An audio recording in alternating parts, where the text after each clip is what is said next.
some water into 2 glass.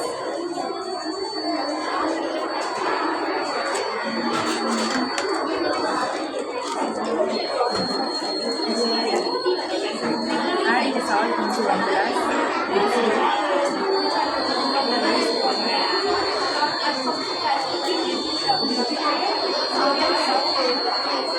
Brown the milk into 2 glass.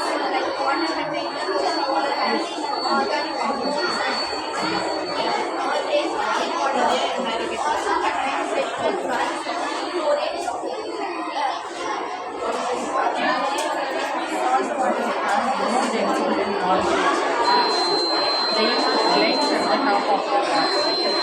Salt water has high density compared to normal water.